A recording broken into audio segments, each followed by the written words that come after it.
জেলাধিপতির সঙ্গে যোগাযোগ করি। কয়েকদিন আগে মাননীয় মুখ্যমন্ত্রীর নজরে আনলাম যে পাঁচগ্রামের দাসপাড়া কলোনি আছে, একটা রাধারমণ কলোনি, শান্তিপাড়া, এবার 3-4টা জায়গায় অনেকেই এখানে আছেন যে ইরোশন হয়েছিল এবং তারপর শেল্টার নেওয়ার জন্য, এবং বেশিরভাগই তপশিল সম্প্রদায়, সামান্য জেনারেল মানুষ আছেন। তো ওনাদের পাট্টা নিয়ে যে সমস্যা, ল্যান্ডের অ্যালটমেন্ট নিয়ে যে সমস্যা, ওনারা বারবার জেলাধিপতির সঙ্গে যোগাযোগ করেছেন এবং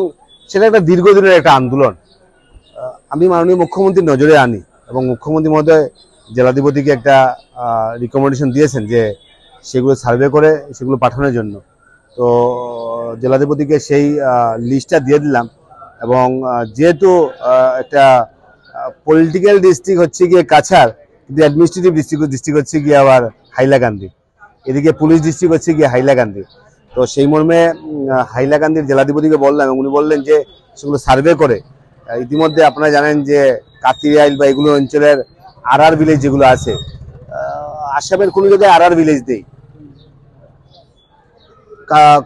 বিশেষ করে কাঠিগোড়া এই আরআর ভিলেজগুলো আছে, এবং এই অঞ্চলেও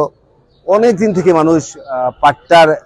অ্যালটমেন্ট নিয়ে ওনারা ভুগছেন। তো সেই সমস্যার সমাধানের জন্য মাননীয় মুখ্যমন্ত্রীর নজরে আনি, এবার বিধানসভায় কথাগুলো বলি, এবং আজকে লিখিত হবে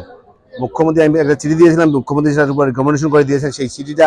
জেলাধিপতিকে দেই এবং সার্ভে করে যাতে